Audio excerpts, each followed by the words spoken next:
नमस्कार। आपका फिर से स्वागत है हमारे इस महत्वपूर्ण चर्चाओं की श्रृंखला में। ईंट से ईंट मिलाकर हम वो रूपरेखा तैयार करने की कोशिश कर रहे हैं जिसमें लोगों को अपने जीवन में अपनी समझ और गहराइयों को मापने का अवसर मिल सके। उनके जीवन में सवाल ऐसे खड़े कर सकें जिसके जवाब ढूंढने में उनके जीवन को एक नई दिशा और एक नई ऊर्जा प्राप्त हो सके। हमारा प्रयास है जीवन के हर पहलू को अपने अपने नज़रिए से जानना और उसमें अपना मत रखना। हमारे देश में सवाल पूछने की हिम्मत कोई नहीं करता। उन्हें लगता है लोग मजाक उड़ाएंगे और बिना सवाल पूछे हम भेड़ धसड़ चाल चले जा रहे हैं, बिना किसी से पूछे कि जाना कहाँ है और मकसद क्या है वहाँ जाने का। कोई नहीं जानता। सिर्फ कोई वहाँ जाता हुआ दिखा इसलिए उसका हाथ थामे हमने भी चल दिया। पता नहीं हमें उस राह पे संतुष्टि मिली या ना मिली, हमें अपनी मंजिल मिली या ना मिली, बस हम चल दिए। ना किसी से सवाल किए, ना किसी को जवाब दिए।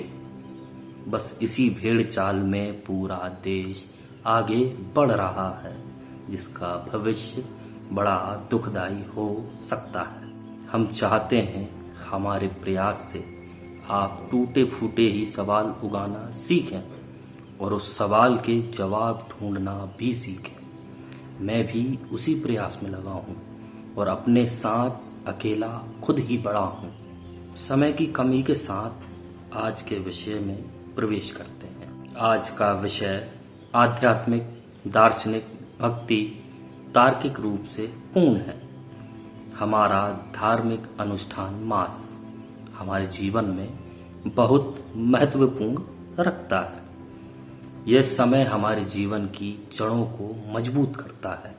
हमारा पैतृक मास हमारे देश में और दुनिया में हो रहे जितने त्योहारों और अनुष्ठानों कार्यों में हमारे जीवन और हमारी स्थिति को क्रांति की ओर ले जाने के प्रयास होते रहे हैं। परंपरागत रूप से हम इन्हें मनाते रहे हैं, लेकिन अधिक समय बीत जाने के कारण उन त्योहारों अनुष्ठानों की क्रांति नष्ट होती जा रही है और सिर्फ हाथ में बसता है इनका ढांचा, क्योंकि आत्मा तो धीरे धीरे धार्मिक कार्यों से निकल चुकी है। क्योंकि हमें ना तो इनके इतिहास पता है, ना ही इनमें करने वाली विधि के भाव।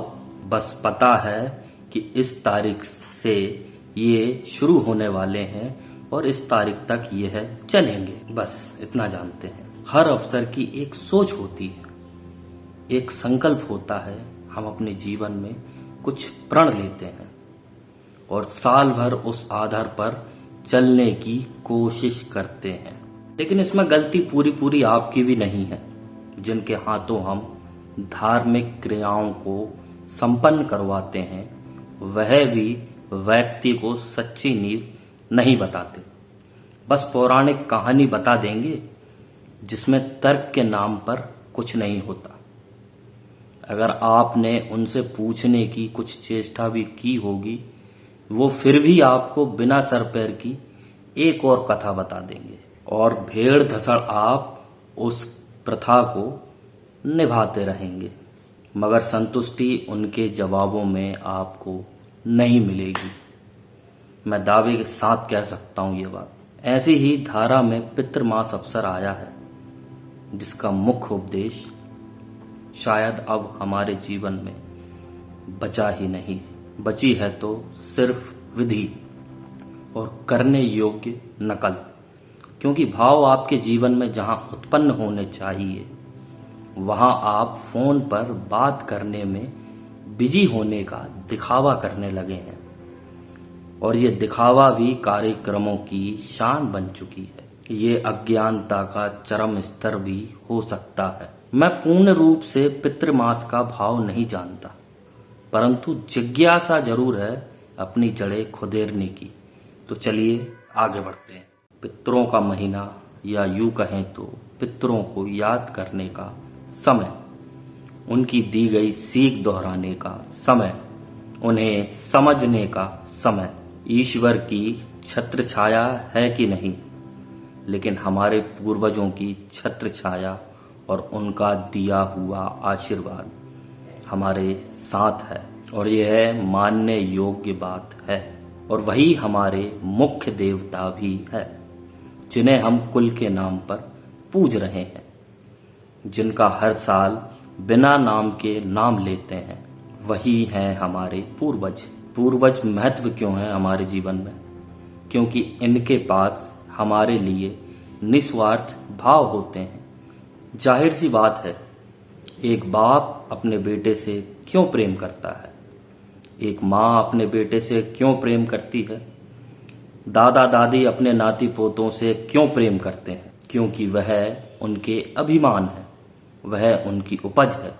उन्होंने अपने जीवन में आपसे महत्वपूर्ण वस्तु कोई कमाई नहीं। इसलिए पूर्वज अपने परिवार को अपने बनाए संसार की तरह सींचता है, अपना प्रेम बरसाता है। व्यक्ति मर जाता है मगर प्रेम अमर रहता है, और उनका आशीर्वाद और उनकी छत्र छाया ही जीवन जीने की राह देते हैं। मैं जानता हूं कि ये कोई नहीं मानता, लेकिन मेरा मानना तो यही है। मेरे रामकृष्ण मेरे पित्र हैं, जो वास्तविकता में भी है और वास्तविकता शक्ति में भी है।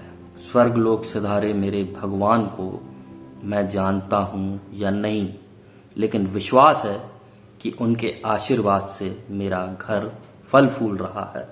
हम बात करते हैं ये प्रथा शुरू कैसे हुई।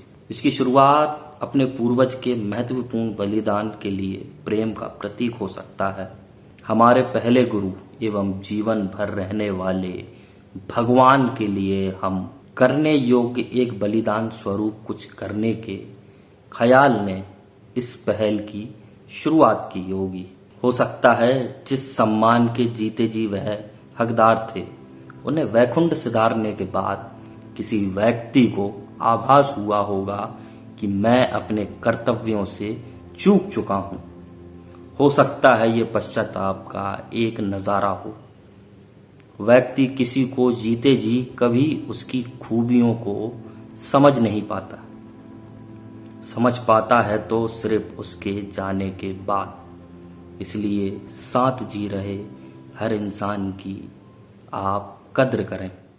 विद्वानों ने भी इस दर्शन की विशेषता समझी होगी और महाकाव्यों, दोहों एवं मंत्रों में उच्चारण से लोगों को समझाने का प्रयास भी किया होगा, और जीवन के काम में इनको अनिवार्यता रूप में रख दिया होगा। ये नेक विधि करने का समय भाद्र मास की पूर्णिमा के बाद ही क्यों? क्योंकि भारत में यह समय सबसे अनुकूल सिद्ध होता है। बारिश थमने लगती है, खरीफ की फसलें पकने लगती हैं, नदियों का उफान अब शालीनता की ओर बढ़ने लगता है, और आर्थिक तंगी भी बाजारों के खुलने से कमने लगती है। ये पुराने हाईटेक दिनों के मुकाबले उस समय का सबसे बेहतर समय माना जाता होगा। महाकाव्यों ग्रंथों में भी समझाने के लिए ऐसे अवसर लिखे गए जिसमें व्यक्ति को विधि भी पता चल सके और उसकी महत्वता भी आसानी से समझ में आ जाए। पहले का आम व्यक्ति और आज का भी गहराइयों के महत्वता को समझ नहीं पाता। इसलिए कहानी के सबसे प्रभावशाली पात्र से रचनाकार वह सब कुछ करवाता है जो एक नैतिक जीवन में एक व्यक्ति को करना चाहिए। जैसे महाभारत के अनुशासन पर्व पर, महाभारत शांति पर्व के बाद श्राद्ध और पितृ तर्पण की महिमा भीष्म पितामह शरशैया पर पड़े हुए युधिष्ठिर को बताते हैं। ना तृप्तयन्ति पितरः श्रोत्री यशस्पन्यथा कृतेन श्राद्धेन। अर्थ पितरों की तृप्ति केवल यथाविधि श्राद्ध से ही होती है, अन्य किसी उपाय से नहीं। और एक श्लोक और है, श्राद्धेन तृप्यन्ति पितरः त्रेषां तृप्यता तृष्यन्ति देवताः तेषां तृप्यतया तृप्यन्ति ऋषयः। जब पितृ श्राद्ध से तृप्त होते हैं तब देवता और ऋषि भी प्रसन्न होते हैं। कर्ण की मृत्यु के बाद प्रसंग देखते हैं। महाभारत अनुशासन पर्व और लोक कथा के परंपरा में कर्ण जब युद्ध में वीर गति को प्राप्त हुआ तो उसकी आत्मा स्वर्ग चली गई। वहां उसे सोने चांदी के महल रत्न आभूषण तो मिले, लेकिन अन्न और जल नहीं मिला। कर्ण ने यमराज से पूछा, मुझे भोजन क्यों नहीं मिल रहा? तब यमराज ने कहा, तुमने जीवन भर दान बहुत किया, सोना, रथ, घोड़े, आभूषण, लेकिन कभी अपने पितरों के लिए जल और अन्न का श्राद्ध नहीं किया, इसलिए यहां तुम्हें अन्न जल नहीं मिल रहा। कर्ण ने विनती की, तब यमराज ने उसे अनुमति दी कि वह 16 दिन के लिए पृथ्वी लोक जाकर अपने पितरों का श्राद्ध कर सके।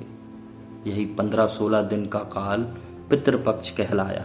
सार, भीष्म ने श्राद्ध की दार्शनिक महिमा बताई। कर्ण की कथा ने इसे लोक विश्वास और परंपरा से जोड़ा। इसलिए पितृपक्ष में लोग मानते हैं कि पूर्वज धरती पर आते हैं और श्राद्ध से तृप्त होकर आशीर्वाद देते हैं। महाकाव्य ग्रंथ रामायण में भी पितरों का उल्लेख मिलता है और एवं उस ग्रंथ में भी समझाने का प्रयास किया गया है। जब भगवान राम, सीता और लक्ष्मण वनवास में थे तब पितरों की तृप्ति का समय आया। अयोध्या में दशरथ जी का निधन हो चुका था। राम जी ने जब यह समाचार सुना तो वह अत्यंत व्यथित हुए। राम ने पंचवटी और चित्रकूट जैसे स्थलों पर गया श्राद्ध की विधि का पालन किया। यह उल्लेख है वाल्मीकि रामायण में। स्पष्ट रूप से पिंडदान का शब्द आता है कि राम ने पितृ ऋण चुकाने के लिए जल और तिलांजलि अर्पित की। इसलिए आज भी गया, चित्रकूट, नासिक, पंचवटी आदि स्थानों पर राम जी द्वारा किए गए पितृ श्राद्ध का विशेष महत्व है। गरुड़ पुराण में भी जब गरुड़ ने भगवान विष्णु से पूछा, जो पितरों को भेंट अर्पण की जाती है क्या वह सचमुच उन तक पहुंचती भी है? तब भगवान विष्णु मुस्कुराते हुए बोले, हाँ, श्राद्ध से पितृलोक में संतोष पहुंचता है, लेकिन उससे भी बढ़कर अर्पण करने वाले के भीतर कृतज्ञता का संस्कार भी पैदा होता है। लेकिन आजकल कृतज्ञता का व्यक्ति कुछ नहीं करता, सिर्फ यह चाहता है कि उसे लाभ हो रहा है या नहीं इस विधि से। अरे ज्योतिष बताता है आपके जीवन में पितृदोष है कि नहीं। अगर वह कहें कि आपके जीवन में पितृदोष है तो पितृदोष का मतलब क्या हुआ? मेरे पूर्वज मेरे साथ हैं। इस वाक्य को पितृदोष क्यों कहा जाता है? क्योंकि ज्योतिष साफ साफ नहीं कहता कि आपके कर्तव्यों से पितृ नाराज हैं। अपनी हरकतें सुधारें, अपनी विचारधाराएं अच्छी रखो, क्योंकि उन्हें पता है आपकी कुंडली उनके सामने रखी है कि ये व्यवहार का सही व्यक्ति नहीं है। इसलिए ये अपने व्यवहार के कारण जीवन में परेशान है। किसी अच्छे व्यक्ति को पितृ परेशान नहीं करते। जो अच्छेपन का ढोंग करते हैं बस उसी की नैया पार नहीं होती। इसलिए अच्छे का दिखावा मत कीजिए, अच्छे बनिए। चलिए समापन की ओर चलते हैं। ऐसा नहीं है कि सिर्फ हमारे ही देश में पितरों को माना जाता है। चीन में भी किंगमिंग फेस्टिवल मनाया जाता है, जिसमें उनके पितरों के ताबूतों को साफ करते हैं, उन्हें कुछ भेंट चढ़ाते हैं। जापान में ओबोन फेस्टिवल होता है, जिसमें उनका मानना है कि आत्माओं को वह घर बुलाते हैं और उनको सम्मान देते हैं। मैक्सिको में भी डे ऑफ डे डेड करके फेस्टिवल मनाया जाता है, जिसमें जापान ही जैसा कुछ कार्यक्रम होता है। यूरोप के कुछ देशों में ऑल सेंट डेज मनाते हैं। नवंबर में शायद। अफ्रीका में भी बहुत सी जगह पूर्वज को पूजा जाता है और कुछ मनाते हैं, मैं उसकी खास जानकारी नहीं है। ये सब बताने का अर्थ सिर्फ इतना है, हमारी आंखों का दृष्टिकोण बड़ा हो सके, हम समझ सकें हमारा देश अकेला महान नहीं है। हम दुनिया के सभी देशवासी एक दूसरे को आदान प्रदान करके चीज़ों को समझे हैं। दुनिया में हर देश का बलिदान बड़ा है। ज़्यादातर लोगों की सोच अच्छी है, कुछ हैं बीमारू सोच वाले जिनका कुछ नहीं हो सकता, लेकिन हम प्रयास में रहें उनके जीवन को अपने जीवन जैसा नैतिकपूर्ण बनाने का और अपने जैसा लायक बनाने का। तो चलिए चलते हैं, मिलते हैं आपसे अगली वीडियो में। तब तक के लिए धन्यवाद और नमस्कार।